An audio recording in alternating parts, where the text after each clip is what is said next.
And good afternoon. Welcome into the Thursday, November 12th edition of Market Talk. I'm your host, Jesse Allen.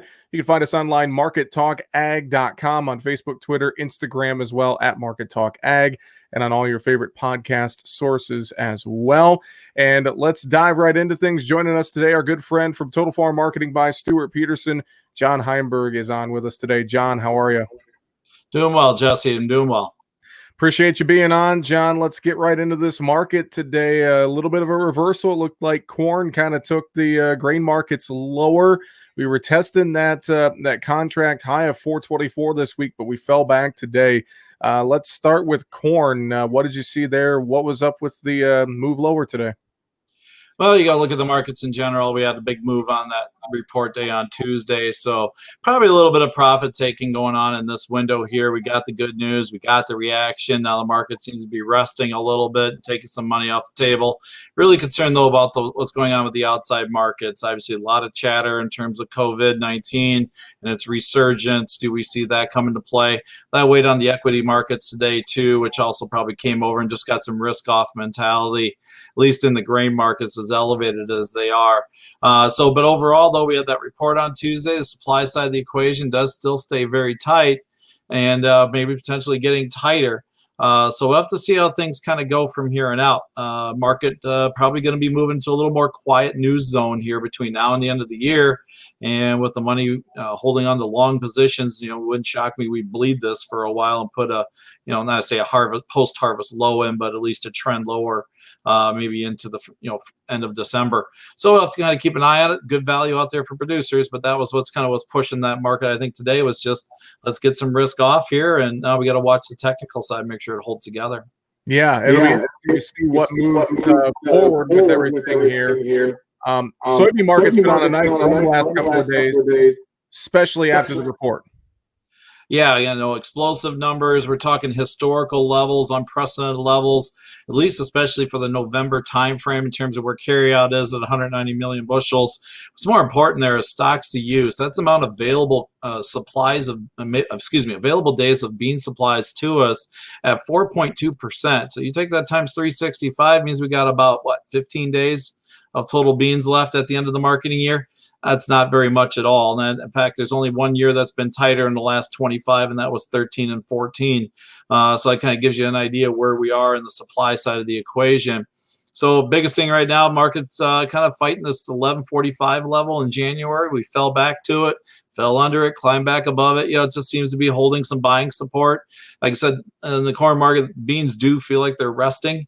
Watching some of those outside markets with beans, soybean meal hit 400 a ton, which is a psychological barrier. We kind of profit took off of that, and that weighed back. And then we got some real interesting news going on in that soybean oil market as global edible oil prices are really kicking in, and that could be supportive as well. So we get a little bit of news that makes the bulls wake up again. I wouldn't be shocked that bean market make another leg higher here even before we get into the Christmas window. And that's what a lot of people have been talking about is a soybean market, thinking after that report, we saw the great numbers and they're going, man, $12 beans on the board is within striking distance. Obviously today, maybe giving a little pause, a little caution there, but I think everyone's a little optimistic that we could see that move a little bit higher, like you mentioned. Now, is $12 going to happen? I guess I would ask that question on your thoughts.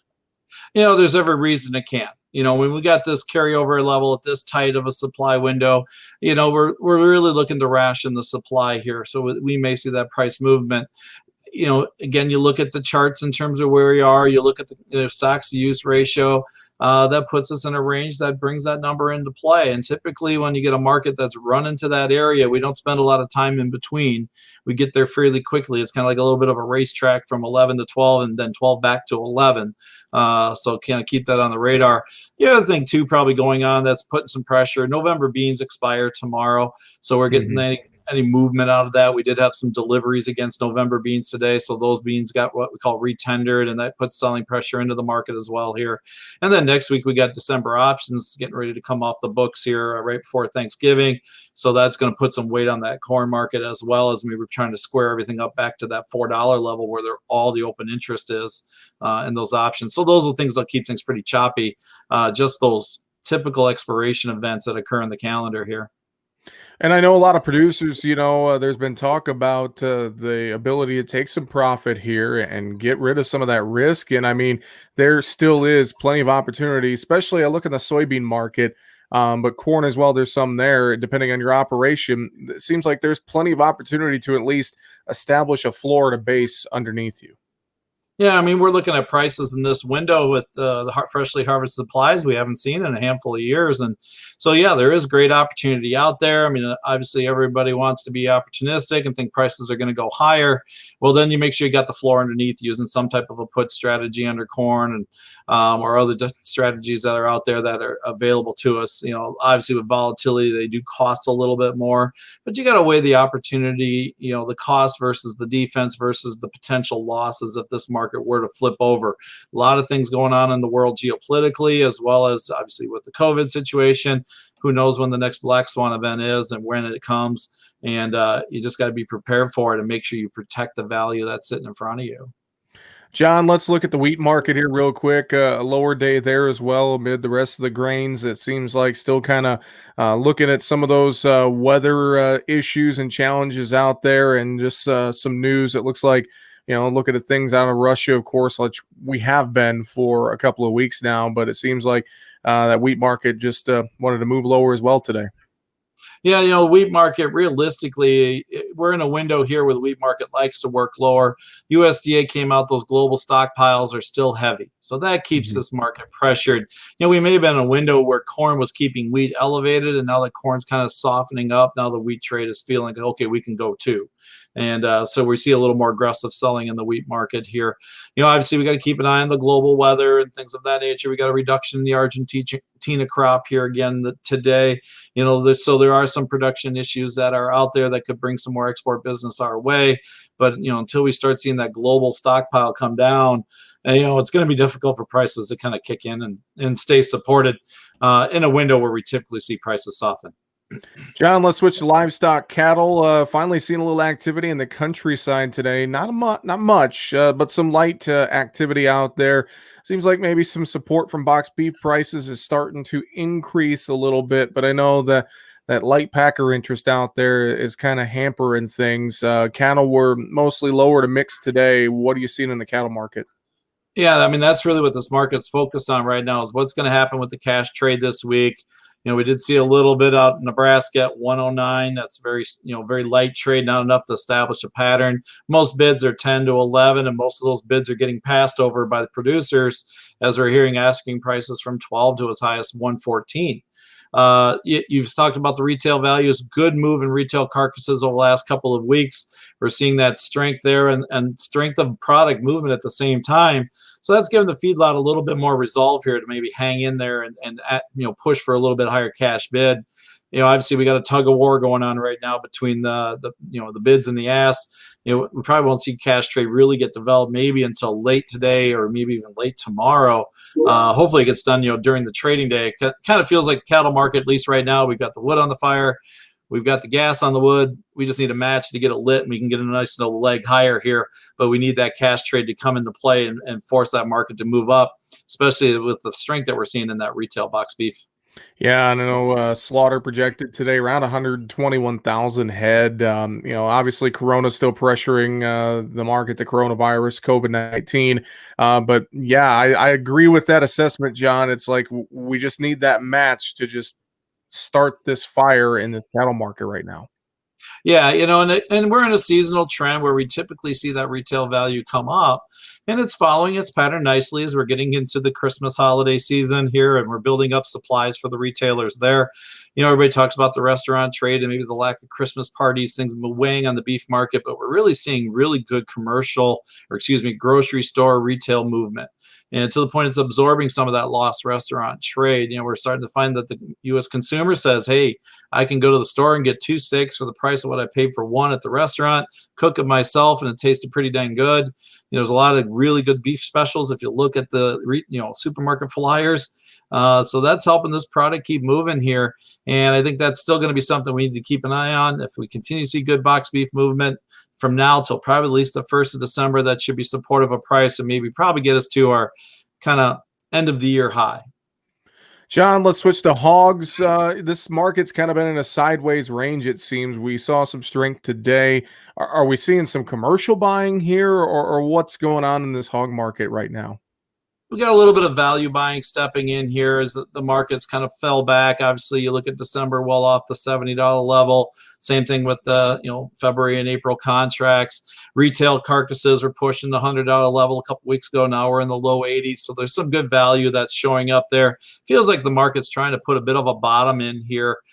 Still going to come down to the demand side of the equation and getting the product moving. That's going to be very, very important. With the amount of hogs that we're slaughtering, we've seen slaughter runs up in the 490,000 plus. That's just a lot of product that we got to work through. Tomorrow we'll get to see the export sales numbers, a decent jump in those numbers last week after a couple-week lull. Really going to be kind of watched. Does China stay active into 2021? A lot of talk that their hog herd is getting back online, and if it is, does that export business start winding down?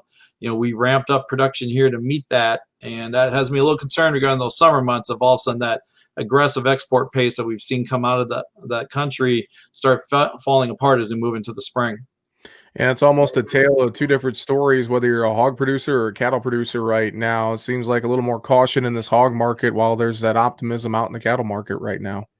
Very much so, and one of the things that could be still a limiting factor in that cattle market here, it sounded very optimistic in my price outlook, but what happens with that hog market? If it starts sliding, we see, competing proteins at a cheaper level. That'll be a limiting factor too, in terms of what we can see happen in that cattle market overall. And then obviously we got to keep an eye on what's going on with the outside markets and COVID. Those have that direct carryover into these livestock markets. John, any other final thoughts for today? I know we'll keep it tight. We both got a couple different deadlines we're working on here today, but any final thoughts as we head towards one more trading day tomorrow? Now, the biggest thing is, keep looking at value and understand where the value is in the market for yourself as a producer. The volatility is not going anywhere. Okay, it's going to stay active. What we saw was a 2-3 cent swing in corn, or a 5-6 cent move in beans is now a 7-8 cent and 12-15 cent move. So, we got to kind of get reused to the volatility that we saw a handful of years ago. And it's going to stay in front of us. And somehow you got to use that volatility to make sure you're protecting yourself when the value is there. John, if producers need to reach out to you and the folks at Total Farm Marketing by Stewart-Peterson to get a little help with their marketing decisions, what's the best way to do that? Yeah, Jesse, love chat with them anytime. Give me a call at 800-334-9779, or feel free to shoot me an email at johnh@totalfarmmarketing.com. John, it's always a pleasure. I know you got to run. I got to run as well, but great to have you on again this week, and we'll talk next week. Thanks, Jesse. Talk to you next week. Have a good week, everybody. John Heinberg with Total Farm Marketing by Stewart-Peterson, our guest today here on Market Talk. Coming up tomorrow, Mike Zuzolo with Global Commodity Analytics will be our guest as we wrap up the trading week. We'll see what Friday brings to the markets. You can find us online, markettalkag.com, Facebook, Twitter, Instagram. It's all at Market Talk Ag on your favorite podcast sources, including Spotify, Apple Podcasts, iHeartRadio, and also with our radio affiliates, including KMA in Shenandoah, Iowa. This has been the Thursday, November 12th edition of Market Talk for 2020. I'm your host, Jesse Allen. Have a great afternoon.